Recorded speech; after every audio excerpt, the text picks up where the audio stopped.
heavies were coming down the road. The change then to night bombing, bombing command for a gentleman called Air Marshal Harris. And Butch Harris was well-trained and well-proven bombing expert. He'd been doing an awful lot of the bombing training and fighting the desert sheiks and the like in the Middle East and in the Indian frontier. So he was quite experienced in that respect. The first thing we had to do was really get navigation to keep we could find targets. And this developed gradually over the war. The cloud base is 1,200 feet, visibility 6 miles, cloud tops 6,000 feet. It's going to be clear leaving the coast, en route to the target. Light cirrus clouds at 30 plus, clear all the way to the target.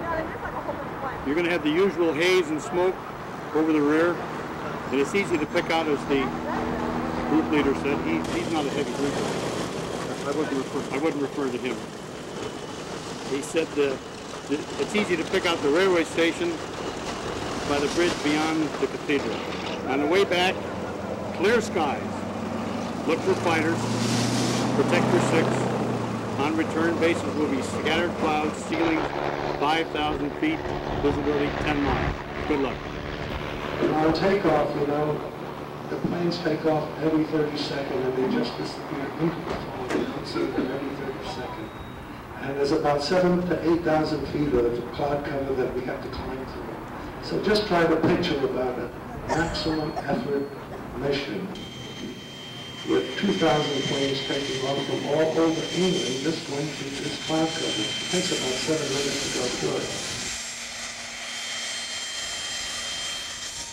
But I had great difficulty making it authentic because they wanted to change everything to exaggerate.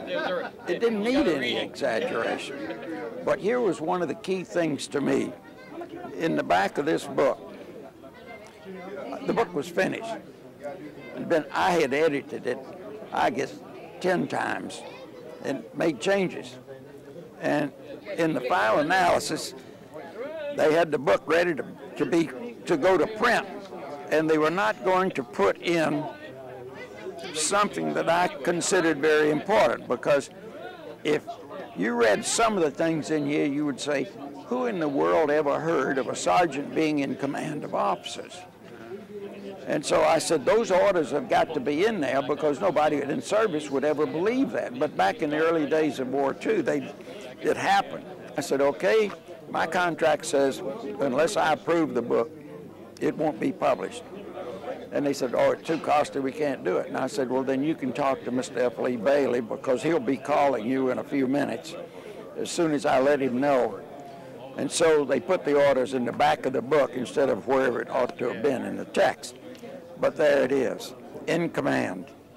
When I came out of the war, I was a prisoner of war, and when I came out of the war, they assigned me to Wright Field in the Flight Test Division. And I flew an awful lot of early airplanes, experimental stuff. I was at 42,000 feet when Chuck first went faster than sound, and I photographed him as he went by me, and he was the first picture we ever had of the shock waves. You get that big boom on the ground, but when he goes by you in flight, you can't even tell it. And I was sitting at 42,000 feet, 50 years later, and I was in an F-16 jet fighter, and Chuck went by me in an F-15 fighter at exactly the same moment of 50 years earlier. And then we both hung it up with the military jets.